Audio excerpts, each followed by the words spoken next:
오늘도 사연부스를 방문해 주셔서 감사합니다. 마음 한켠에 묵은 가족의 상처를 다시 바라보게 만드는 오늘의 이야기.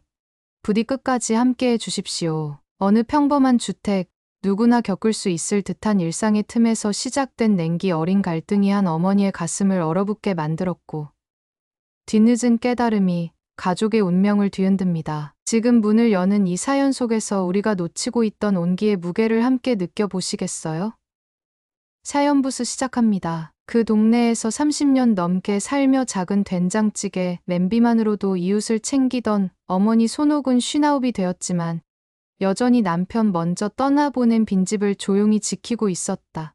혼자서 지내온 세월 동안 그에게 유일한 낙은 아들 준호가 주말마다 들러와 밥을 먹고 웃음을 떨굴 때였다. 그런 준호가 결혼 소식을 가져왔을 때 손옥은 솟구치는 기쁨에 밤새 전등도 끄지 못했다. 며느리가 될 서연은 대기업 마케팅팀에서 일하는 세련된 인상이었다. 첫 상견례 자리에서 시어머니가 저처럼 외식 좋아하시면 좋겠어요라고 싱긋 웃던 그녀의 붉은 입술이 손옥에게는 봄꽃처럼 경쾌했다.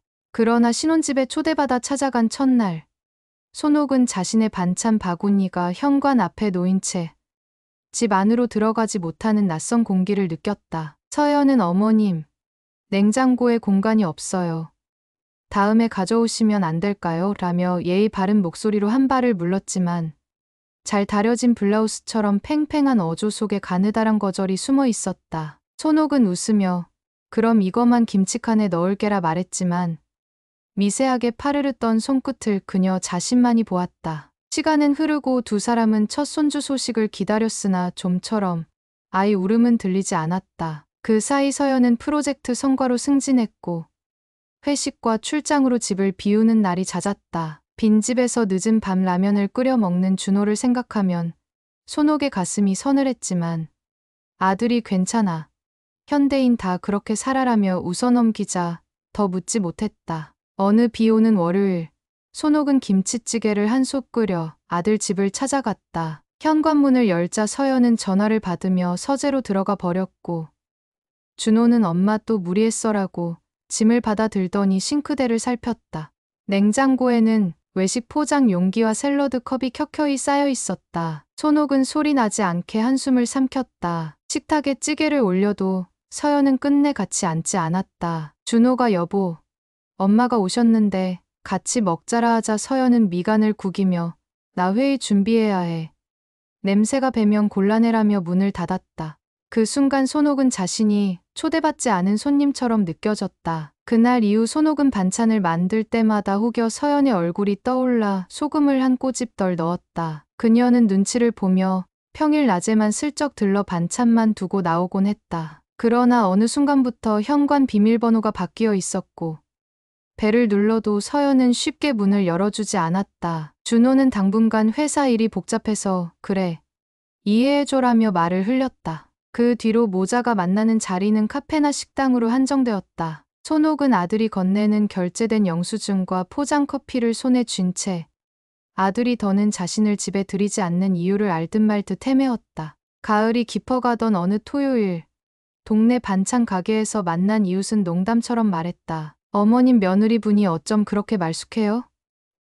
지난번 마트에서 뵀는데 친정어머니 모시고 장을 보시더라고요. 순간 손옥 가슴에 잔잔한 물결이 고여 찬바람이 되어 흩어졌다. 친정어머니는 반찬이 필요해서 장을 본다는데 시어머니인 자신은 냉장고 비밀번호조차 모른다니. 그날 밤 작은 방에서 옛 앨범을 꺼내 아기의 옹알이에 웃고 있는 젊은 시절 자신의 모습에 손옥은 손등으로 입을 막고 흐느꼈다. 날이 바뀌자마자 손옥은 다시 한번 반찬을 싸들고 아들 집을 찾아갔다. 벨을 누르자 영상 인터폰 너머 서연의 얼굴이 드러났다. 서연은 저 오늘 오전에 미용실 가야 해서요. 죄송해요라며 미안한 미소를 지었지만 화면 밖으로 들려오는 헤어드라이어 소음이 손옥을 문 앞에 방치했다. 귀가 후 손옥은 열무김치를 주방 싱크대에 부려놓고 멍하니 바라보다가 그릇이 깨지듯 눈물이 솟았다. 동네 의원에서 혈압약을 타 오면서도 그녀는 혼잣말처럼 중얼거렸다. 내가 뭘 그렇게 잘못했을까? 어느새 겨울이 다가왔다. 첫눈이 내리는 날, 준호는 드물게 일찍 퇴근해 어머니 집을 들렀다. 방 안에 켜진 전기장판 위에서 담요를 둘둘 두른 채 기침을 삼키는 어머니를 보고 그는 다급히 병원으로 모셨다. 의사는 과로와 영양 부족에 이어 경미한 폐렴이 겹쳤다고 말했다. 하얀 병실 조명 아래 어머니의 창백한 모습을 바라보며 준호는 처음으로 며느리의 무심함을 자각하기 시작했다. 그러나 아직 갈등의 불씨는 겉으로 드러나지 않았고 서연 역시 병원에 한번 다녀간 후 사람 좋은 미소로 좋아지실 거예요라며 별다른 변화를 보이지 않았다. 손옥은 입원 중에도 며느리를 긍정하려 애썼다. 요즘 직장생활 힘들잖니. 내가 폐를 끼쳤네. 그 말에 준호의 눈동자엔 알 수 없는 균열이 번져갔다. 회복 후 집으로 돌아온 다음 날 손옥은 문득 작은 어항 속 금붕어가 물 위를 허덕이며 떠오르는 것을 보았다. 펌프가 멈춘 것이다. 마치 그 금붕어가 자신인 듯 마음이 쿵 내려앉았다. 바로 그때 초인종이 울렸다. 누가 있을까 문을 열어보니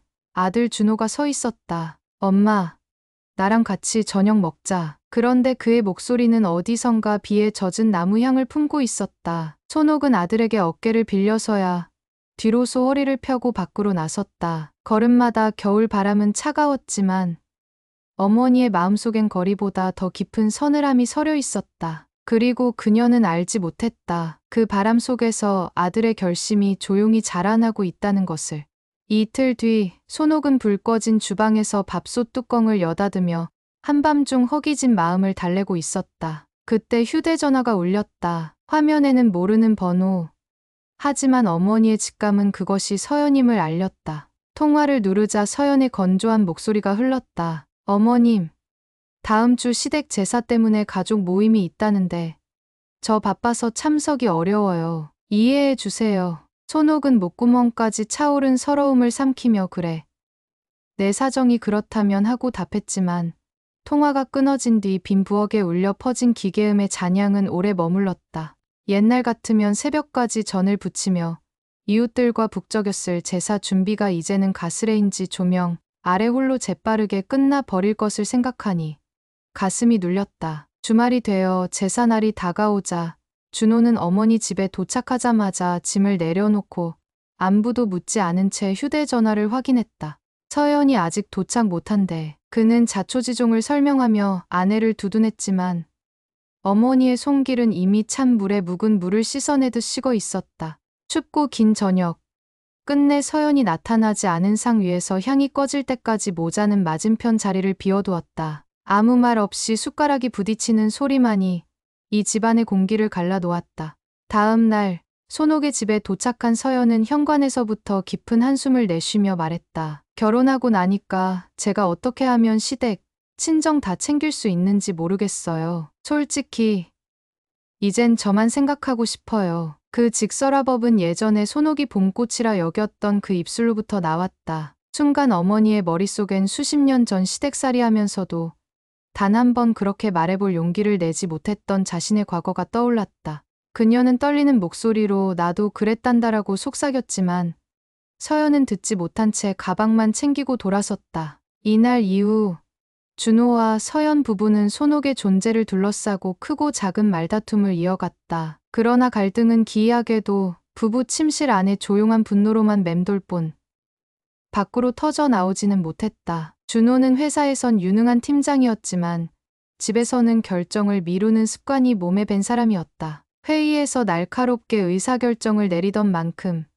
집에서는 갈등을 회피하며 평화를 유지하고 싶었다. 문제는 그 평화가 누군가의 희생 위에 세워졌다는 사실이었다. 그리고 그 누군가가 바로 그의 어머니라는 현실을 그는 이제야 서서히 인정하기 시작했다. 어느 목요일 새벽 2시 서연은 외근을 마치고 귀가했다. 그녀가 거실에서 구두를 벗으며 툭 던진 가방을 줍기 위해 손옥이 살그머니 숨어있던 방에서 나왔다. 손옥은 늦었네. 허기질 텐데 죽이라도 데워줄까?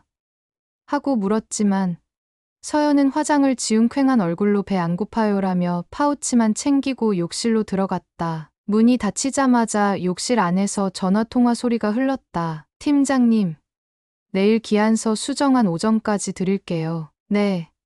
어머님. 그냥 반찬 남아서 먹으라고 하세요. 그 순간 손옥은 차가운 타일 바닥에 맨발로 서 있는 느낌을 받으며 뒤돌아섰다. 그 이튿날 손옥은 동사무소의 복지관 게시판에서 노년 영양교육 무료 강좌 안내문을 마주했다. 그녀는 순간 뜨끔했다. 영양이라는 글자가 제3자의 시선으로 비춰진 자신의 삶을 들춰내는 듯했기 때문이다. 강좌에 들러본 그는 비슷한 연배의 노인들이 다 함께 도시락을 나누는 모습을 보고 마음이 따뜻해졌다. 하지만 돌아오는 길, 그는 도시락을 싸들고 서연의 집 앞에 다시 서 있었다. 문은 끝내 열리지 않았다. 바야흐로 연말, 회사 송년회가 있던 날이었다. 서연은 화려한 드레스 차림으로 호텔 로비에서 인증샷을 찍어 SNS에 올렸다. 손옥은 우연히 그 사진을 보았다. 반짝이는 조명 아래서 서연의 어깨 위로 내려앉은 밍크 코트. 그리고 샵 회사 최고상 샤버킹맘 꿈은 언제라는 해시태그. 그 글을 읽는 순간 손옥은 휴대전화를 떨어뜨렸다. 바닥에 충격음이 퍼지며 화면이 깨졌지만 더 크게 금이 간 것은 어머니의 마음이었다. 그 즈음 준호에게도 변화가 찾아왔다. 팀 내 후배 한 명이 가족 돌봄 휴가를 신청하며 부모님 간병을 위해 일정 기간 집중하고 싶다고 보고했는데 그 순간 담당 임원은 가족을 챙기는 일이 곧 회사의 자산을 보호하는 일이라고 말했다. 그 말이 준호의 뇌리에 깊이 박혔다. 회의가 끝난 뒤 그는 흠칫 놀라 먼 산을 바라보듯 창밖을 보며 생각했다. 나는 회사에서 존중받는 리더인데 정작 내 가족은? 결국 한겨울의 혹한이 극으로 치닫던 12월 마지막 주. 작은 폭설이 내렸다. 길이 미끄러워 낮에도 헤드라이트를 켜야 할 정도였지만 손옥은 동네 시장에서 어묵과 물을 잔뜩 사와 오뎅탕을 준비해 아들 집으로 향했다. 무릎까지 차오르는 눈을 헤치며 도착했으나 한기가 몰아치는 현관에서 서연은 코트를 벗는 대신 팔짱을 낀 채 서 있었다. 이렇게 눈 오는 날 굳이 오셔야 했어요? 도어락 배터리도 방전돼서 몇 번을 눌러야 열려요. 서연의 목소리는 마치 얼어붙은 창문을 긁는 소리처럼 날카로웠다. 그 소리에 놀란 손옥 손에서 비닐봉지가 미끄러져 뜨거운 국물이 현관 바닥에 쏟아졌다. 김이 하얗게 피어오르는 가운데 서연은 발끝이 젖을까 화들짝 물러섰고 그때 나타난 준호는 문을 넘어 한 장면의 얼음 조각처럼 굳어버렸다. 온몸이 젖은 채 밖으로 나와버린 손옥에게 눈송이가 무자비하게 내려앉았다. 그녀는 버스 정류장까지 걸어가다가 펑 미끄러져 무릎이 깨졌다. 피가 번지는 바지 위로 눈이 엉켜 얼음처럼 굳었다. 그제야 마음보다 몸이 먼저 비명을 질렀다. 병원에 도착했을 때 의사는 무릎 연골에 실금이 갔어요. 요즘 영양 상태가 좋지 않아 뼈가 약해진 듯합니다라고 설명했다. 깁스를 하고 누워있는 어머니의 다리를 바라보며 준호는 머리가 멍해졌다. 어머니를 호텔급 병실에 모셔야 한다고 병원 직원에게 말했으나 어머니는 손사래를 쳤다. 내가 무슨 그리고는 잠시 눈물이 맺히는 듯했으나 이내 삼켰다. 그 작은 눈물은 누군가의 양심을 깨우기 위한 마지막 메시지 같았다. 그날 밤 병실 복도에서 준호는 휴대전화 너머 서연과 실랑이를 벌였다. 당신 와야 해. 더 이상 이럴 수 없어. 그러나 서연은 전화 너머에서 나 지금 클라이언트 미팅 중이야. 끝나고 생각해볼게라며 냉담했다. 그 대화를 끝낸 준호는 병실 문 앞에 서서 깊은 숨을 토했다. 복도 벽식의 초침 소리가 크게 들리며 그의 세상이 천천히 갈라지는 듯했다. 사소한 것 같던 선택과 침묵이 얼마나 큰 균열을 만들었는지 그는 이제서야 뒤늦게 깨닫고 있었다. 그리고 그 균열 속에서 오래 묵은 분노가 처음으로 단단하게 모양을 갖추기 시작했다. 밤새 눈이 그치자 세상은 새하얀 평온으로 덮였다. 하지만 준호의 마음속에는 폭설보다 더 거친 눈보라가 불었다. 해가 떠오르기도 전 그는 서연에게 단 한 통의 문자만을 남겼다. 병원으로 와. 우리 이야기가 필요해. 그러나 답장은 없었다. 침묵은 때로 모든 말보다 잔혹하다. 그 잔혹함이 부부 사이에 켜켜이 쌓여 온갖 질문표를 만들어냈고 이제 그 질문은 대답을 요구하기 시작했다. 2부 갈등의 시작. 병실 벽시계가 새벽 2시를 가리키던 순간 복도를 휘도는 형광등 불빛이 눈부시게 새하얗게만 느껴졌다. 준호는 어머니의 산소호흡기 작은 파형이 일정하게 오르내리는 것을 확인하며 겨우 눈꺼풀을 떠올렸다. 담당 간호사는 폐렴은 호전세예요. 다만 체력 저하가 심해서 당분간 고단백 식단과 규칙적 재활이 필수입니다라고 속삭였다. 그 말이 귓가에 빙글거리던 순간 준호의 머릿속엔 반복적으로 고단백, 규칙, 이 두 단어만이 맴돌았다. 아내 서연에게 전화를 걸어야 했지만 호추름이 찬 병실 공기를 가르고도 응답은 돌아오지 않았다. 전화를 끊고 나서야 그는 알았다. 자신이 그동안 얼마나 자주 이 정적에 습관처럼 안주했는지. 아침이 밝자마자 준호는 집으로 향했다. 거실엔 전날 밤 그대로인 와인잔과 깨끗이 비워진 치즈 플레이트가 가지런히 놓여 있었다. 냉장고 문을 열자 포장 도시락이 층층이 차 있었고 그 위로 주말 출장, 손대지 마세요라고 적힌 노란 메모가 붙어 있었다. 순간 어머니에게 권해야 할 고단백 식단과 병실에서 들었던 의사의 당부가 떠올라 가슴이 철렁 내려앉았다. 그는 얼어붙은 손끝으로 계란 두 판을 꺼내 삶고 닭가슴살을 해동했다. 부엌 가득 김이 서리기 시작할 무렵 서연이 거실로 나왔다. 해질 때까지 잠을 잔 듯 부스스한 얼굴이었지만 표정은 무심했다. 준호가 당신 오늘 병원 좀 같이 가줄래? 라고 물었지만 그녀는 가볍게 목을 돌리며 내가 지금 프로젝트 막판이라 바빠. 오후엔 팀장 미팅도 있어라고 짧게 잘라 말했다. 끓어오르는 물소리 위로 묻혀버린 그 한마디는 형체 없는 추운 바람처럼 몸속을 관통했다. 병원으로 돌아와 어머니 곁에 도시락을 꺼내놓으며 준호는 어색하게 웃었다. 회사 구내식당에서 닭가슴살 샐러드를 팔더라. 엄마 이런 거 좋아했지. 손옥은 겉으로 미소를 지었지만 하얗게 삶은 달걀 흰자를 집으려다 손이 덜덜 떨렸다. 그녀에게 닭가슴살은 입에 착 달라붙지 않는 고무조각 같았다. 그 사소한 떨림을 본 준호는 미간을 좁히며 휴대전화를 다시 들었다. 서연, 오늘 퇴근하고 잠깐 병원 들르면 안 될까? 엄마 식사 챙기는 게 생각보다 끝까지 말을 잇기도 전 서연은 통화 중 거절 버튼을 눌렀다. 화면에 부재중 1표시가 적나라하게 남았다. 그날 밤 준호는 병원 구내 편의점에서 2일 할인 상품인 죽 3개를 샀다. 전자레인지 앞에서 대기하며 문득 어린 시절 기억이 떠올랐다. 초등학교 발표회 때 어머니가 구운 김밥을 보자마자 교실이 바삭한 김 냄새로 가득 찼고 친구들이 맛있겠다 외쳤다. 손옥은 아들 얼굴에 묻은 참기름을 손수건으로 닦으며 준호야, 맛있지?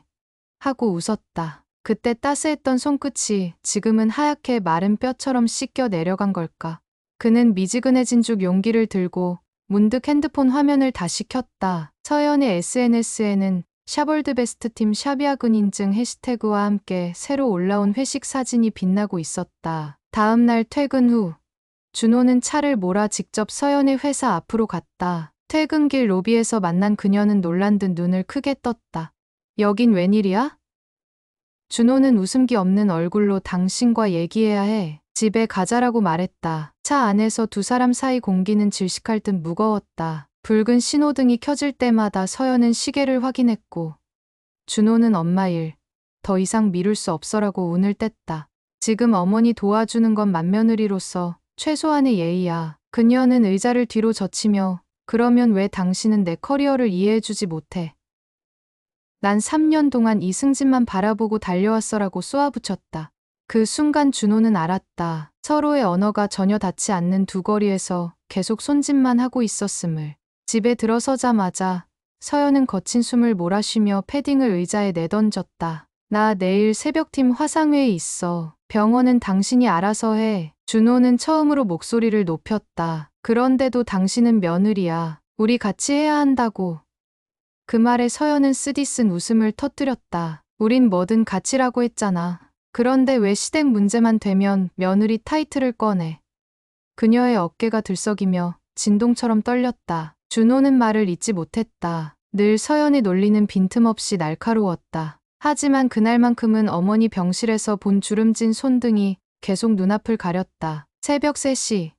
응급실 호출벨이 울렸다. 손옥이 갑작스러운 호흡곤란으로 산소 포화도가 떨어진 것이다. 간호사의 긴급 전화를 받은 준호는 잠결에 뛰쳐나왔다. 현관에 서서 구두를 찾던 그는 불 꺼진 침실 문을 바라봤지만 서연을 깨울 용기가 나지 않았다. 어머니의 산소 마스크에 하얗게 서린 성애를 닦아내며 그는 결국 결심했다. 어머니가 퇴원하면 집으로 모시는 수밖에 없다. 며칠 후 의사는 체력 보강과 주 5회 재활치료가 필요하니 가족이 상시 돌봐주셔야 합니다라며 퇴원을 허가했다. 준호는 서류를 작성한 뒤 곧장 어머니에게 말했다. 엄마, 우리 집 와서 지내요. 간병인도 부르고 내가 휴가를 내든지 할게. 손옥은 손사래부터 쳤다. 아니다. 돈 아깝다. 내가 왜 애들 불편하게 그러나 준호가 위태로운 눈빛으로 부탁이야라 말하자. 결국 그녀는 고개를 끄덕였다. 집으로 돌아온 날, 거실엔 재활용 분리수거 봉지가 한가득 쌓여 있었다. 서연은 화장대 앞에서 립스틱 색을 바꿔가며 영상통화를 하고 있었고, 손옥이 들어오는 것도 잠시 뒤에 알아차렸다. 어머님 퇴원하셨네요? 축하드려요. SMS처럼 건조한 한마디. 준호는 당분간 엄마 여기 계실 거야 라고 알렸다. 서연의 표정이 돌처럼 굳더니 허리를 돌려 무릎 높이의 캐리어를 꺼냈다. 나 친정에서 며칠 지내다 올게. 내 일정이 너무 빡빡해서요. 그녀는 말끝에 억지로 웃음을 붙였지만 그 억지 웃음이 뿜어내는 냉기를 손옥도 느낄 수 있었다. 서연이 떠난 집에서 손옥은 재활운동용 고무밴드를 잡고 천천히 다리를 들었다. 숨을 내쉬자 통증이 찌릿하게 올라왔다. 준호는 옆에 서서 견뎌야 해. 엄마, 내가 도와줄게라며 땀을 닦아주었다. 공중에 매달린 TV 화면에선 아침 뉴스가 흘렀다. 고령 부모 돌봄. 가족의 손으로 라는 자막이 떠 있었고, 준호는 그 글씨를 바라보다가 문득 어머니가 깍지 낀 손을 꼭 잡았다. 그 손은 얼음처럼 차가웠다. 서연이 사라진 집은 낯설 만큼 고요했다. 회색 패브릭 소파 위엔 아직도 그녀의 향수가 스며 있었지만 준호는 더 이상 그 냄새가 달콤하지 않았다. 며칠 후 그는 서연에게 전화를 걸어 우리 셋이 상담 한번 받아보자고 청했다. 하지만 서연은 내가 왜? 난 잘못한 게 없어라며 전화를 끊었다. 갈등은 마치 탱탱볼처럼 튕겨나와 더 멀리 굴러갔다. 그날 밤 준호는 어머니가 잠든 뒤 옷장 깊숙한 곳에서 결혼 앨범을 꺼냈다. 첫 페이지엔 버질로드 위 신부의 미소가 반짝였다. 서연은 그날 분명 행복했다. 그는 앨범을 덮고 이불 위에서 한참을 웅크린 채 생각했다. 정말 어느 순간부터 이 결혼이 낯설어졌을까? 어머니가 부지런히 볶아주던 볶음밥 냄새, 서연이 좋아하던 코스 요리의 알싸한 허브향, 서로 다른 두 냄새가 뒤섞이던 부엌이 떠올랐다. 두 향이 조화를 이루던 시간이 분명히 있었는데 왜 지금은 서로를 밀어내는 냄새가 된 걸까? 이윽고 새해 첫날이 밝았다. 준호는 서연에게 마지막으로 메시지를 남겼다. 오늘 저녁 집에서 기다릴게. 오지 않으면 우리 결혼도 여기까지야. 보내기를 누르는 손가락이 부들부들 떨렸다. 저녁 6시. 현관 도어락이 열리지 않았다. 손옥은 거실 시계를 힐끗 보며 며느리가 올까라고 물었다. 준호는 대답 대신 석양빛 눈동자를 내리깔았다. 7시, 8시, 그리고 밤 10시가 지났다. 할 수 없이 준호는 부엌 조명을 끄고 어머니 방 문을 살짝 닫았다. 그때 카톡 알림음 한 줄이 울렸다. 잘 지내. 당분간 연락하지 말자. 서연의 짧은 메시지는 불 꺼진 집안에 허락 없이 스며들어 벽지에 손톱 자국처럼 남았다. 마침내 준호는 노트북을 열고 이혼 준비 체크리스트를 검색창에 입력했다. 파란 검색창 안에서 냉혹한 절차들이 줄줄이 뜨자 화면, 불빛에 그의 얼굴이 서늘하게 비쳤다. 어머니를 지키기 위해, 그리고 자신을 놓아주기 위해 그는 지금까지 미루어왔던 첫 단추를 단단히 잠그려 하고 있었다. 문득 방문 너머 어머니의 가쁜 숨소리가 들려왔다. 준호는 노트북 화면을 덮었다. 해결해야 할 문제는 서연과의 결혼이었지만 지켜야 할 첫 번째는 어머니의 남은 삶이라는 사실이 무거운 진실처럼 가슴을 눌렀다. 새해 첫날 밤이 깊어갈수록 현관 앞 그림자는 더 짙어졌다. 서연에게서 돌아온 차가운 메시지 한 줄은 이미 허덕이던 부부 관계의 마지막 숨구멍을 막아버린 듯했다. 손옥은 방 안에서 낮은 기침을 삼키며 뒤척였지만 우두둑 관절이 욱신거려 몸을 일으키지 못하고 한숨만 길게 내뿜었다. 집 안 공기는 마른 장작처럼 바스러질 듯 팽팽했고 준호는 거실을 서성이다가 냉장고를 열어 젖혔다. 손에 잡히는 건 간편식 볶음밥과 냉동 피자뿐이었고 닭가슴살은 여전히 플라스틱 봉지 속에서 서걱거렸다. 불현듯 그는 어머니가 예전부터 끓여주시던 떡국 국물의 뜨끈한 향이 몹시 그리웠다. 다음 날 준호는 회사를 찾아온 친구 현수에게 털어놓았다. 나 어머니 모시고 들어왔는데 서연이 집을 나갔어. 현수는 말을 잇지 못하고 서류철을 만지작거리다 조심스럽게 물었다. 그래서 어쩔 건데? 준호는 깊이 숨을 들이켜며 솔직히 지금은 서연을 붙잡고 싶지 않아. 대신 어머니한테 최선을 다할 거야 라고 말했다. 그의 눈동자엔 더 이상 흔들림이 없었다. 그러나 결심과 현실 사이에는 뚜렷한 괴리가 있었다. 손옥의 재활은 예상보다 더디게 진행됐다. 다리를 조금만 굽혀도 한기가 골수를 찌르는 듯했고 곧잘 숨이 가빠졌다. 주치의는 무릎 회복보다도 근육량 회복이 우선입니다라며 하루 3번 계단 오르기와 탄력밴드 운동을 권했지만 손옥은 고개를 들기도 버거웠다. 준호는 그녀를 부축하며 한 걸음씩 거실 끝까지 이동했지만 매번 눈두덩에 맺히는 땀방울이 마치 눈물처럼 떨어졌다. 그날 밤 손옥은 준호야.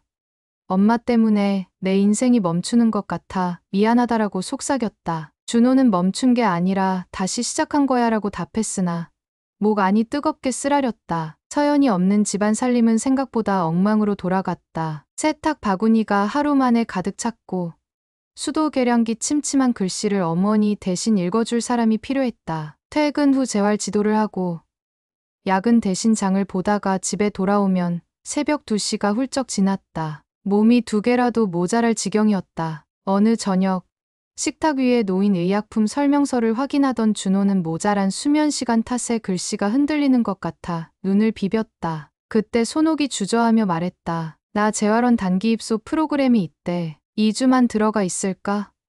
준호는 고개를 세차게 저었다. 엄만 우리 집이 더 편해. 하지만 밤이 되자 그는 혼잣말처럼 나 정말 괜찮을까라고 내뱉었다. 일주일 뒤 서연이 없는 빈집에 침묵이 차오르는 듯하던 오후 초인종이 울렸다. 문을 열자 서연 대신 법무법인의 로고가 찍힌 우편물이 바닥에 떨어졌다. 협의이혼 안내문이라는 제목이 붉은 도장처럼 선명했다. 준호는 쓰린 속을 감싸쥐고 서류를 펼쳤다. 숙려기간 3개월, 재산분할, 위자료 없음 문구가 기계적인 글자로 나열되어 있었다. 그는 숨이 막혀 창문을 열어젖혔지만 겨울 바람은 차갑게 목구멍을 통과해 심장 깊은 곳을 얼렸다. 그날 밤 준호는 서연에게 전화를 걸었다. 우리 정말 여기서 끝내자는 거야?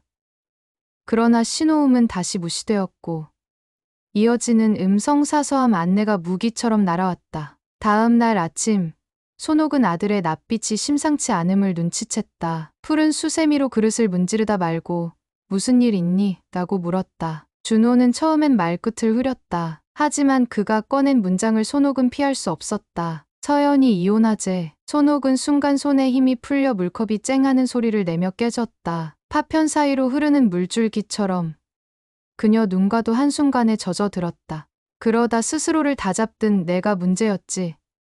내가 나가면 되겠네라고 말했다. 그 말을 들은 준호는 바닥에 무릎을 꿇고 어머니의 손등을 붙잡았다. 엄마 절대 그런 말 하지 마. 난 엄마 때문에 바뀌었으니까. 그러나 둘 사이에 내리꽂힌 죄책감은 쉽게 거치지 않았다. 갈등의 올가미는 점점 단단히 조여왔다.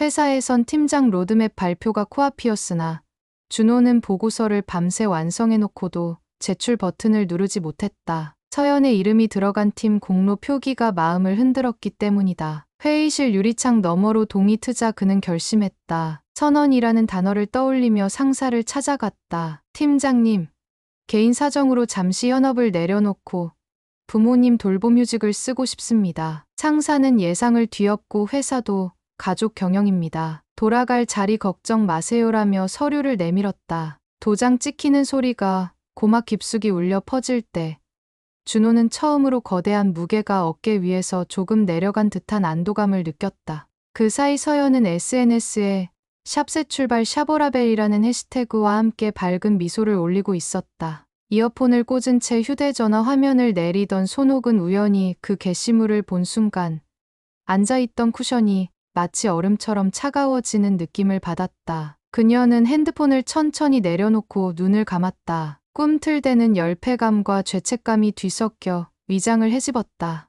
며칠 후 준호는 어머니에게 재활원에 계시는 게 맞을 것 같아요라고 조심스레 꺼냈다. 생각보다 오래 걸릴 회복 기간과 자신이 잠시 숨 고르기를 해야 한다는 사실을 인정한 것이다. 손옥은 그럼 너라도 좀 쉬겠구나라며 안도했지만 입술이 복숭아 씨처럼 떨렸다. 재활원 입소 날 손옥은 흰색 전동 침대에 몸을 맡기며 작은 목소리로 준호야.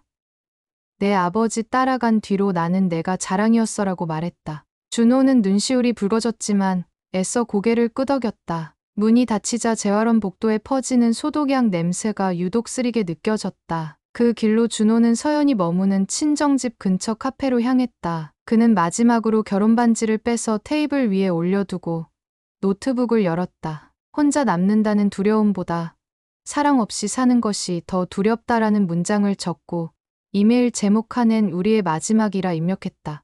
하지만 보내기 직전 손가락이 멈췄다. 그때 카페 스피커에서 흘러나오던 옛 노래 한 구절이 귀를 스쳤다. 돌아와요, 그대여. 그는 노트북을 닫고 반지 역시 주머니에 다시 넣었다.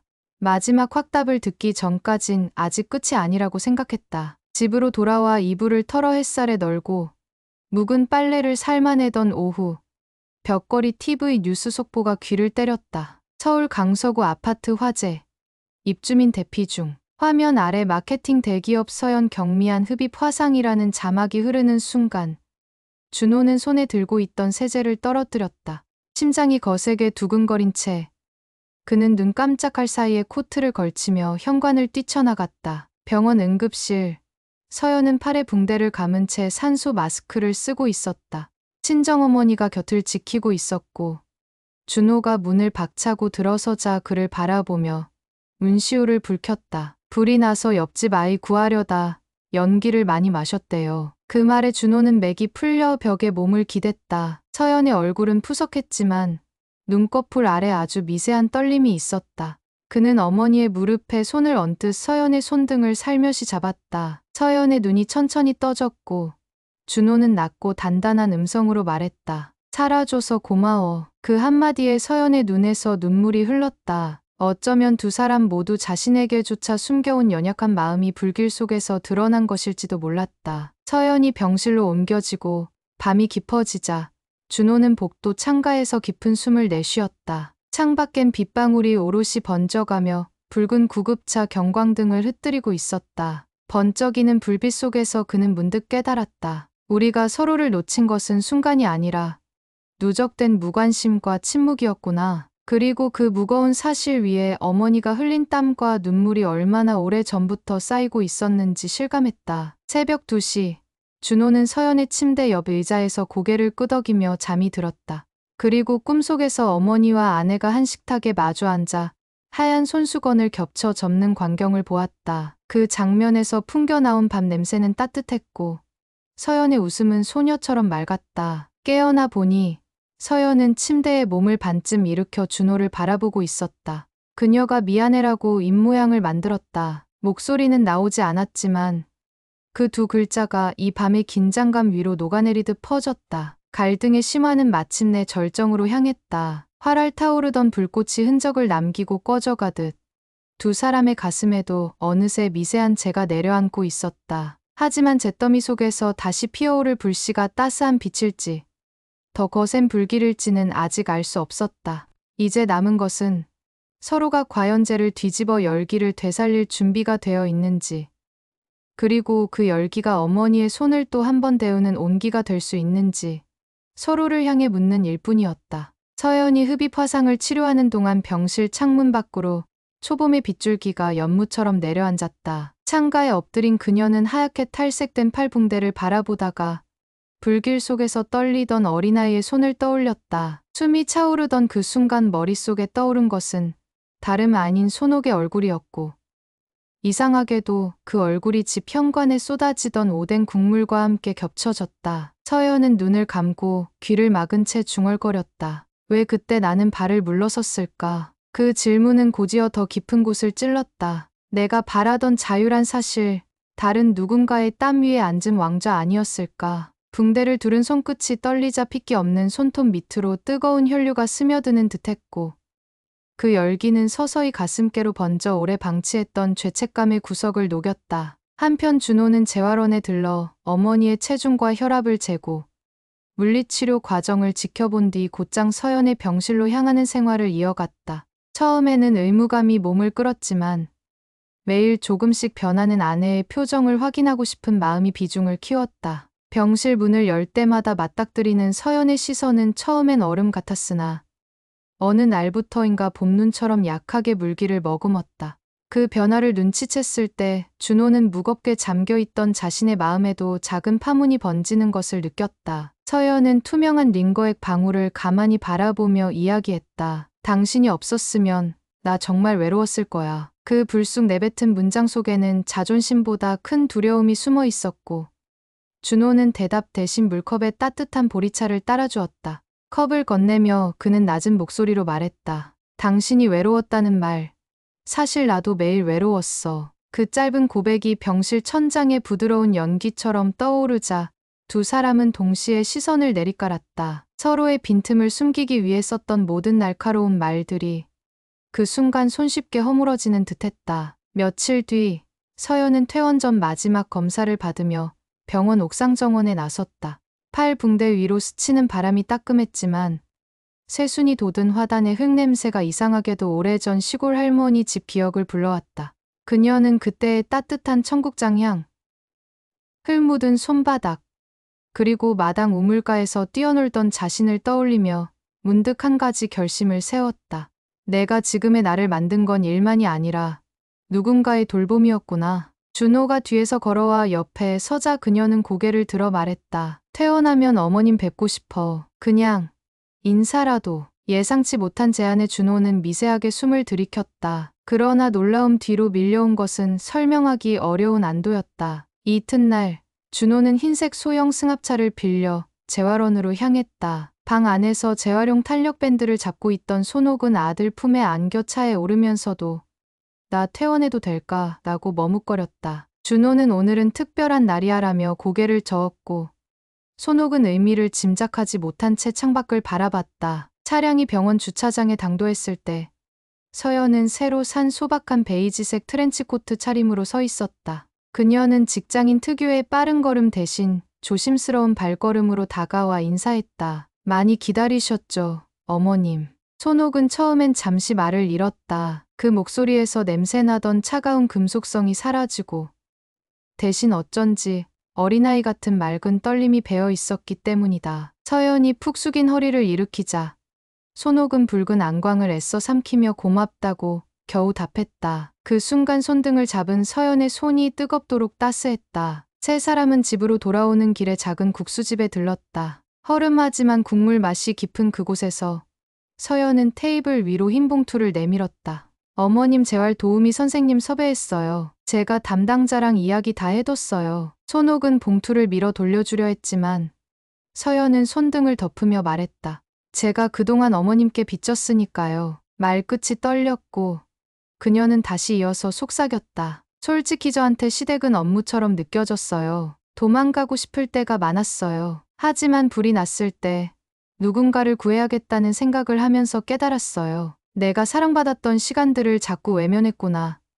그 사람들만큼은 내가 지켜야 한다는 걸. 트레이에 국수를 받아온 준호는 그 말을 들으며 조용히 수저를 내려놓았다. 뜨거운 국물 김이 세 사람의 눈가를 살짝 적셨고 작은 식당 천장은 알 수 없는 울림으로 흔들렸다. 집에 도착하자 서연은 손옥방 창문을 활짝 열고 묵은 이불을 털어 가볍게 햇빛을 들였다. 손옥은 창가의 기대 환한 거실을 바라보며 낮은 목소리로 바람이 따뜻하네라고 했다. 서연은 커튼을 걷은 뒤 재활운동 기구를 한쪽에 배치했다. 준호가 다친 무릎을 들어 올리는 자세를 도우려 하자 서연이 팔을 걷어붙이고 함께 자세를 잡았다. 손옥이 괜찮다며 손사래를 쳤지만 두 사람은 마치 아이 처음 걸음마 시키듯 조심스럽게 그러나 웃음을 머금고 어머니의 다리를 하나씩 들어 올렸다. 머지않아 손옥은 세 발자국을 걸었고 작은 환호가 방 안을 채웠다. 그 순간 창문을 통해 들어온 봄 햇살이 세 사람의 얼굴에 고루 내려앉았고 손옥은 오래전 남편과 함께 찍은 사진 속 미소를 다시 지을 수 있었다. 그날 저녁 준호와 서연은 식탁에 나란히 앉아 첫 공동 식사를 준비했다. 유리볼에 양파를 다지는 동안 준호는 소스에 허브 대신 들깨가루 넣어볼까 라며 농담을 건넸고, 서연은 고개를 젓다가 결국 웃음을 터뜨렸다. 그 웃음은 이전과 달리 얄팍한 예의가 아니라 복부 깊숙이 울림을 주는 소리였다. 손옥은 두 사람을 바라보며 작고 부드러운 미소를 지었고, 가스레인지 위 냄비에서 팔팔 끓던 된장찌개는 옛날보다 더 구수한 냄새를 풍겼다. 식사를 마치고 난 뒤 서연은 손옥에게 새 운동화 상자를 건넸다. 병원에서 어머님 발치수를 재봤어요. 푹신한 쿠션이라 재활에 좋대요. 손옥은 신발을 품에 안고 조심스레 끈을 매만졌다. 그러곤 뜻밖의 서연의 손목을 잡았다. 살다 보면 누구나 자신만의 틈을 만들잖니. 그 틈 때문이 아니라 그 틈을 메꾸는 법을 배우려고 우리가 함께 사는 거겠지. 서연은 고개를 끄덕이며 그 말을 오랫동안 잊지 않겠다는 듯 눈빛으로 약속했다. 밤이 깊어지자 준호는 거실 창문을 열어두고 의자에 앉아 서연과 마주했다. 둘 사이에 놓인 작은 머그컵에는 따뜻한 꿀물과 아직 식지 않은 미래에 대한 조심스러운 기대가 담겨 있었다. 그는 말했다. 어쩌면 우리 둘 다 책임에서 벗어나고 싶어서 서로를 탓했을지도 몰라. 서연은 조용히 맞아. 내가 가장 두려웠던 게 실패하는 모습이 아니라 내가 약하다는 걸 들키는 거였어라며 고개를 떨궜다. 따뜻한 실내등 아래에서 그들이 마주 보는 순간 오래된 상처를 덮어두었던 딱지가 바스러지며 떨어졌다. 그리고 그 자리에 새살이 돋듯 두 사람 마음엔 묘하게 산뜻한 통증이 번졌다. 그 후 며칠 손옥은 계단 난간을 붙잡고 한층을 오르내렸고 그 옆에서 서연이 발목을 지탱해 주었다. 작은 성공을 거듭할 때마다 손옥 눈가가 번들거렸고 서연은 그녀의 등을 쓰다듬으며 속삭였다. 우리 곧 꽃 구경 가요. 준호는 복도 끝에서 그 장면을 바라보다 묘한 벅참에 시선을 들어 천장을 보았다. 그곳엔 어느새 새로 달아둔 LED 조명이 봄빛을 묘하게 반사하고 있었다. 감정의 변화는 그렇게 거창한 선언 대신 작은 행동들로 싹 텄다. 서연이 전동 다리 마사지기를 주문해 오자 손옥은 곤히 잠이 들었고 준호는 그 틈에 회사를 찾아 상사에게 복직 가능 시기를 상의했다. 상사는 돌봄휴직 새 규정이 도움되셨죠. 가족 잘 챙기고 돌아오십시오라며 격려했다. 회사 복도에서 나와 엘리베이터 거울 속 자신의 얼굴을 본 준호는 오랜만에 눈밑 칙칙한 그림자가 옅어진 것을 발견했다. 집으로 돌아와 서연과 함께 저녁거리를 준비하던 준호는 냉장고 문을 열고 오래된 배달 포장 용기를 싹 비워냈다. 대신 서늘한 김칫국과 달큰한 호박볶음, 그리고 양파와 소고기를 볶아 만든 불고기 양념통이 냉장칸을 채웠다. 문을 닫으며 그는 이렇게 우리 냉장고 새로 태어난 것 같아라고 웃었다. 서연은 그의 옆에서 고개를 끄덕이며 새로 산 자주색 앞치마 끈을 묶었다. 그 장면을 문간에서 지켜보던 손옥은 속으로 말했다. 여기 봄이 다시 오는구나. 그날 밤 셋은 처음으로 같은 영화 한 편을 보았다. 영화 속 화면이 잔잔히 어둠을 밝혀줄 때 손옥의 손은 서연의 손등 위에 살포시 내려앉았다. 서연은 미처 고개를 돌리지 못했지만 손끝으로 전해지는 불그스름한 체온이 짧은 숨을 토하게 만들었다.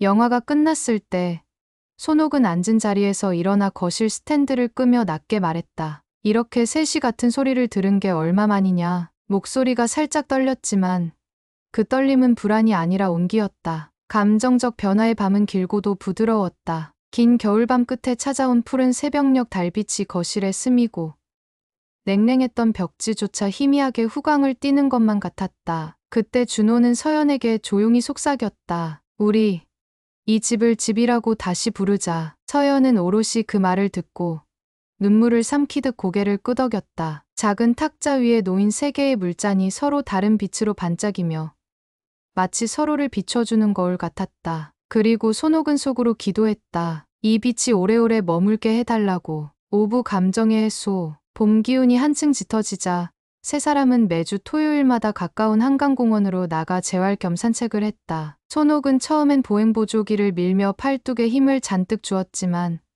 서연이 뒤에서 어깨를 받치고 준호가 옆에서 팔을 끼워 주자 조금씩 어깨가 내려갔다. 강바람이 부드럽게 옷깃을 스칠 때마다 손옥은 이렇게 바람 맡으니 살 것 같다라고 속삭였고, 서연은 그 말에 미세하게 입꼬리를 올렸다. 어느 주말 강변 카페에서 마주 앉은 세 사람 앞에 따끈한 카푸치노가 놓였을 때 서연은 컵을 감싸며 입을 열었다. 어머님, 제가 만든 반찬 한번 드셔보실래요?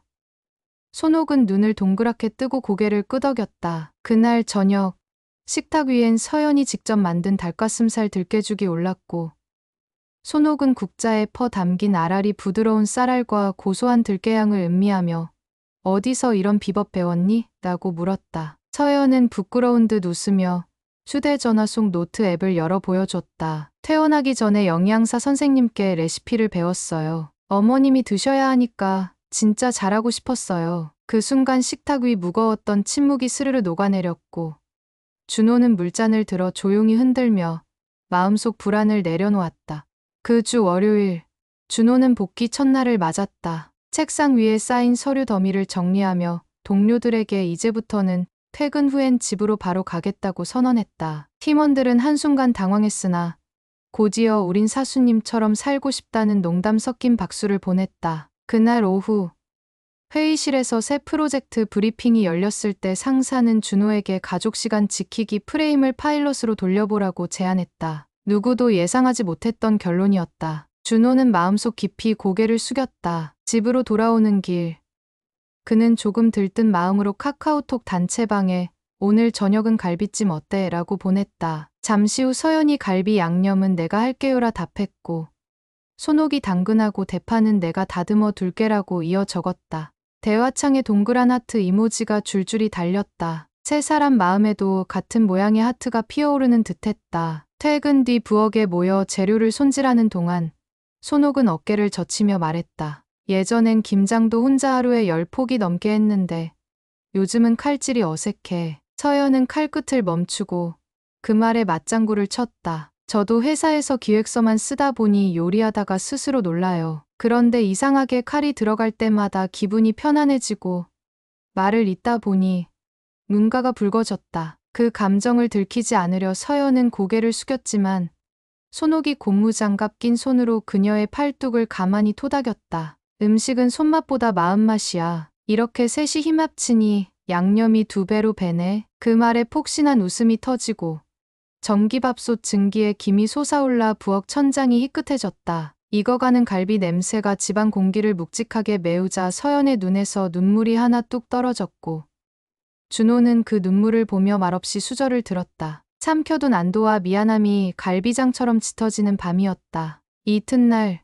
서연은 출근길에 팀장에게 이메일을 보냈다. 야근이 필요 없는 업무 구조를 설계해 보고 싶다는 제안이었다. 돌아온 답장은 가능하면 함께 추진해보자였다. 긴장과 기대가 뒤섞인 서연의 발걸음은 사무실 복도를 지나 탕비실 문을 열 때까지 멈칫거렸지만 냉기에 젖은 커피잔을 씻으며 속으로 다짐했다. 집이 나를 기다린다는 건 내가 믿어도 된다는 뜻이야. 그 확신이 머릿속에서 선명해지자 어쩐지 어깨가 사뿐해졌다. 퇴근 후 집에 들어서니 손옥은 재활용 고무밴드로 스트레칭을 하고 있었고, 준호는 방정맞게 칼칼한 김치전을 뒤집고 있었다. 서연은 현관에 놓인 새 운동화를 보고 어머님, 오늘 3,000보 걸으셨어요?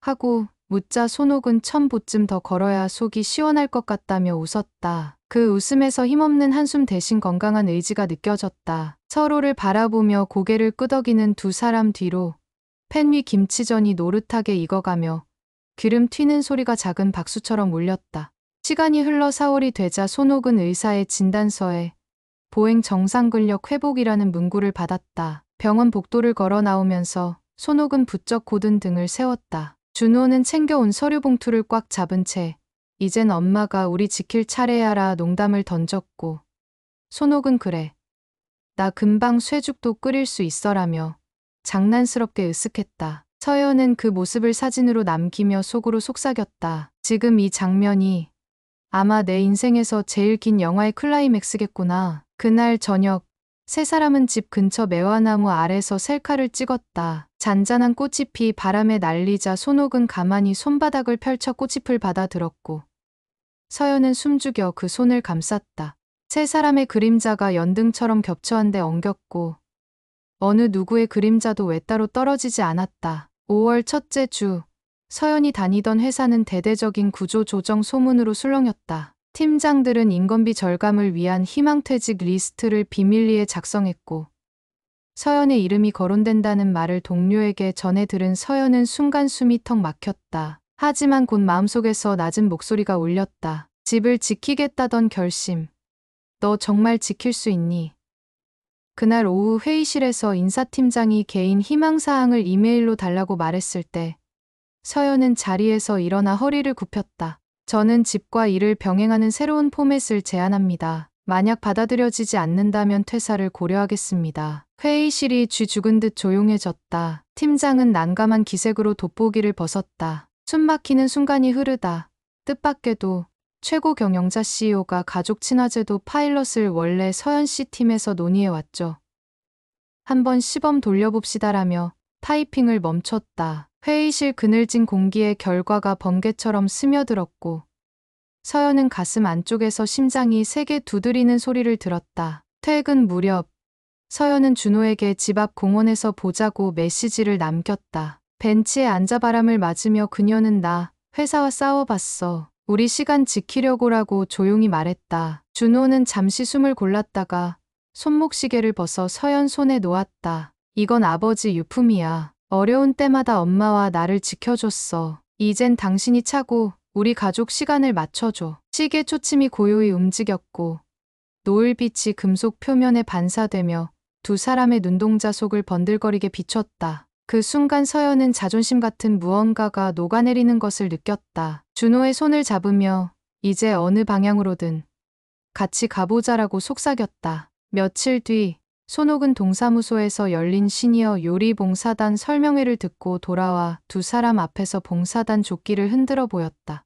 내가 받은 걸 나누고 싶어서 신청했지라며 활짝 웃는데 그 웃음엔 어머니 특유의 단단함과 백합 같은 청결함이 묻어났다. 서연은 어깨춤 치며 어머님 요리 솜씨로 동네 어르신 식사가 달라질 것 같아요라 했고 준호는 우리 집 식탁은 더욱 기대된다라며 엄지를 축혀 세웠다. 세 사람은 동시에 웃었고 그 웃음이 거실 천장을 치솟아 올랐다가 조용히 내려앉아 눈부시게 반짝였다. 그러나 예상치 못한 전환점은 어머니에게서 먼저 찾아왔다. 봉사단 첫날 손옥은 국밥용 사골 냄비를 들다가 허리를 삐끗했다. 구급차까지 올 상황은 아니었지만 엑스레이 결과에 경미한 요추 염좌 진단이 내려졌다. 집에 돌아와 방바닥에 누운 손옥은 괜히 허세 부렸나라며 자책했다. 하지만 서연은 어머니 등 뒤에 쑥찜질팩을 대며 나지막이 말했다. 어머님 덕분에 저도 용기 내서 일과 집을 다시 짰어요. 그러니 어머님 잠깐 쉬셔도 돼요. 준호는 재빨리 일주일간 재택근무를 신청하고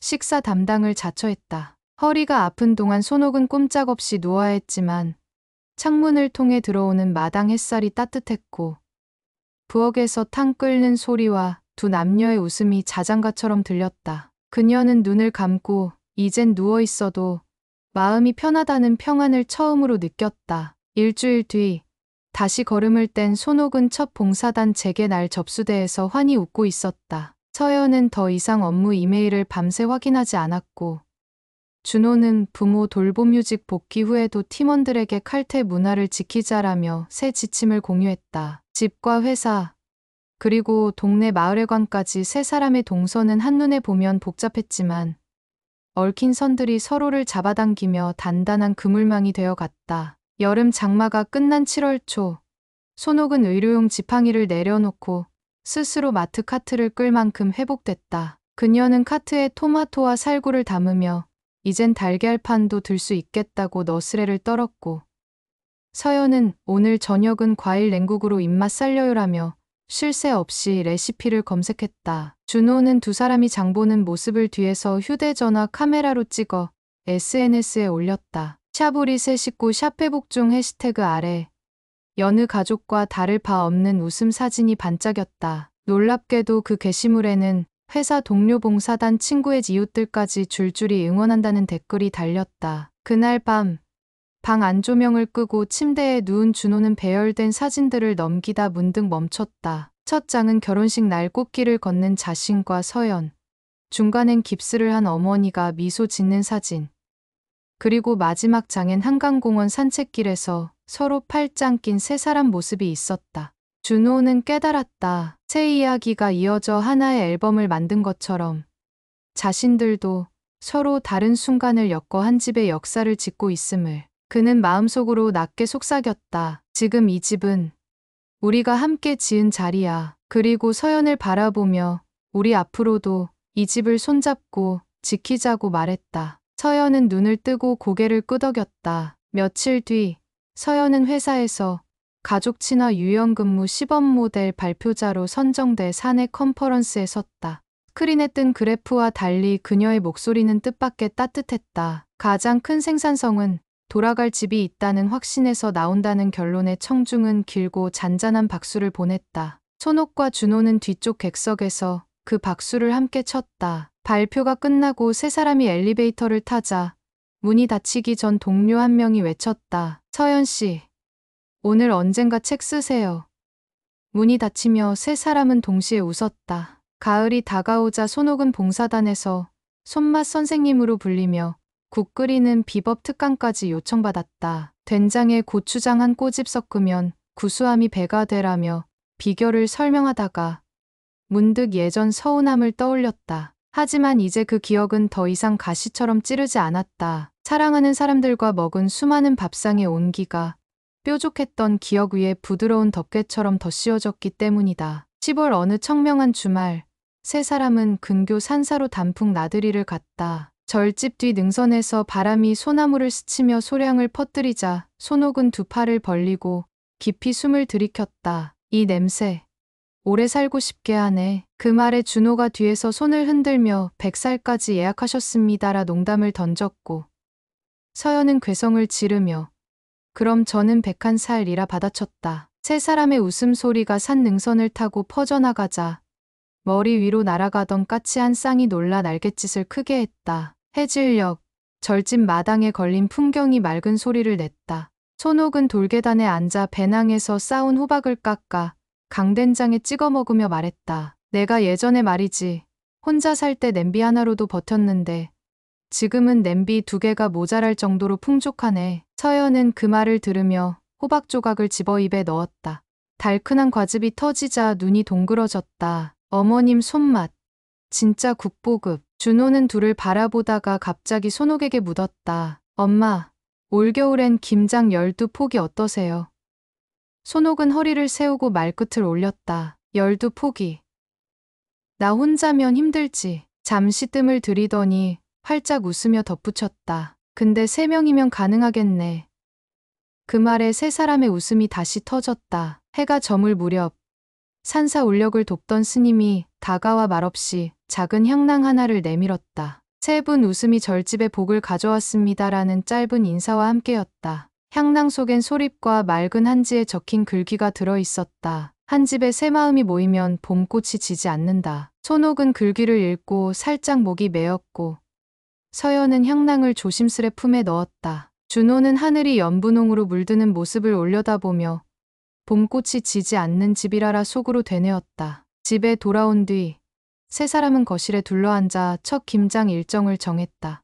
올해는 매운맛 반, 순한맛 반이라는 서연 제안에 손옥은 오이소박이도 살짝 끼워 넣자고 맞장구 쳤다. 둥근 식탁 위에 연필 소리가 쏟아질 때마다 작은 웃음이 덧칠되었다. 창밖 으스스한 늦가을 바람마저 집안의 따스함을 깨뜨리지 못했다. 그 밤, 준호는 잠드는 서연에게 속삭였다. 우리가 지켜낸 건 엄마만이 아니라 우리 둘 마음이었나 봐. 서연은 졸린 눈으로 웃으며 이제부터 둘이 아니야. 셋이지라 답했고 이불 아래 준호 손이 서연 손을 찾았다. 세상에 불어올 어떤 바람도 쉽게 떼어놓지 못할 정도로 손가락은 단단히 맞물렸다. 그리고 겨울이 다시 찾아왔을 때 손옥은 허리띠를 한 칸 줄이며 거울 앞에서 옷매무새를 다듬었다. 이제 괜찮다는 의사의 마지막 진단과 함께 그녀는 새로 산 진분홍 스카프를 목에 걸었다. 살다 보니 내 몸이 보내던 신호를 좀 늦게 알아챘을 뿐이라며 허리를 쫙 펴고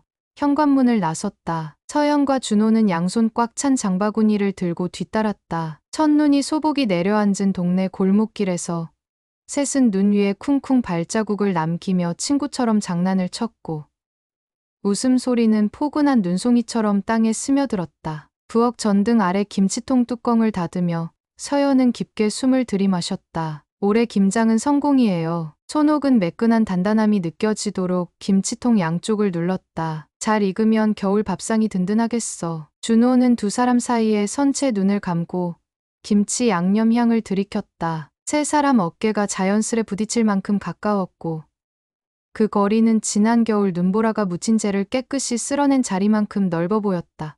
누군가 눈을 떴을 때 가족이라는 낱말이 집안 여기저기 빛나는 조각처럼 붙어 있었다. 오늘도 사연부스와 함께 한 시간 끝까지 머물러 주셔서 감사합니다. 돌아가실 길목마다 포근한 온기가 따라붙길 바라며 혹시 마음 한편에서 외로움이 삐걱거린다면 지금 떠올린 이 가족의 이야기를 잠시 품어보세요. 누군가의 손을 놓치지 않으려 애쓰는 작은 행동 하나가 얼어붙은 날씨보다 더 든든한 난로가 되어줄 겁니다. 여러분 각자의 집에도 새 마음이 합쳐져 봄꽃이 지지 않는 따스한 시간이 가득하길 진심으로 기도합니다. 다음 사연에서 또 만날 때까지 몸도 마음도 늘 평안하시기를. 사연부스였습니다.